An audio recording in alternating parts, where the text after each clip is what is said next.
राधे राधे, जय श्री राम। मेरे चैनल पर आपका स्वागत है।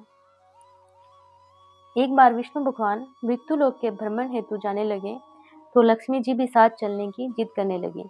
विष्णु भगवान ने कहा, मुझे सृष्टि के पालन हेतु जाना है, आप क्या करोगे? साथ चलकर व्यर्थ ही मुझे परेशान करोगे। लक्ष्मी जी नहीं मानी और साथ चल दिए। कुछ देर बाद विष्णु भगवान ने कहा, किसी काम से मैं दक्षिण दिशा की ओर जा रहा हूँ, तुम यहीं ठहरो और उधर मत देखना। विष्णु भगवान चले गए तो समय बिताने के लिए लक्ष्मी जी ने सरसों के खेत से फूल तोड़कर श्रृंगार किया और ईख के खेत से ईख तोड़कर चूसने लगे। तभी विष्णु भगवान लौट कर आ गए। उन्हें ईख चूसते देख क्रोधित होकर बोले, बिना पूछे ईख तोड़कर खा लेने के कारण तुम इस किसान की 13 वर्ष तक सेवा करो। ऐसा कहकर विष्णु भगवान क्षीर सागर में विश्राम करने हेतु चले गए। लक्ष्मी जी किसान के घर चली गई। किसान को धन धान्य से पूर्ण कर दिया। 12 वर्ष पश्चात विष्णु भगवान के साथ लक्ष्मी जी जाने लगी तो किसान ने जाने नहीं दिया। तब भगवान ने किसान को 4 कौड़ियां दी और कहा, तुम परिवार सहित गंगा स्नान के लिए जाओ और इन कौड़ियों को भी जल में छोड़ देना। जब तक तुम नहीं आओगे तब तक हम यहीं रहेंगे। किसान मान गया। वह परिवार सहित गंगा स्नान के लिए गया और स्नान करने के पश्चात कौड़ियां गंगा जी में डाली तो 4 हाथ निकले और कौड़ियों को लेकर जाने लगे। तब चकित होकर किसान ने गंगा जी से पूछा, ये 4 भुजाएं किसकी थी?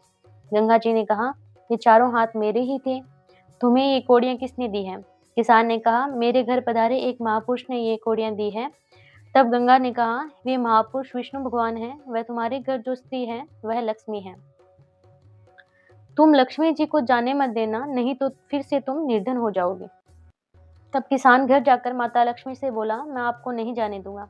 तब विष्णु भगवान ने किसान से कहा, तुम्हारे सरसों के खेत से फूल व ईख के खेत से ईख बिना पूछे तोड़ लेने के कारण क्रोधित होकर मैंने इन्हें श्राप दिया था। इसी कारण वह 12 वर्ष तुम्हारे घर रही। अब इन्हें जाना होगा, क्योंकि लक्ष्मी स्थिर नहीं रहती। लक्ष्मी चंचला कही जाती है। बड़े बड़े राजा महाराजा भी इन्हें रोक नहीं पाए। जब किसान ने फिर भी हट नहीं छोड़ी, तब लक्ष्मी जी ने कहा, तुम ऐसा करो, कल धनतेरस है, तुम अपने घर को लीप पोत कर स्वच्छ करके रखना। रात्रि में घी का दीपक जलाकर रखना। तब मैं तुम्हारे घर आऊंगी। उस समय तुम मेरी पूजा करना। मैं आऊंगी किंतु तुम्हें दिखाई नहीं दूंगी। किसान ने लक्ष्मी जी की बात मान ली और उनके कहनुसार पूजन किया तो उनका घर धन धान्य से भर गया। कहते हैं, धनतेरस से लेकर राम राम के दिन तक अपने घर से कोई किसी को पैसा नहीं देता।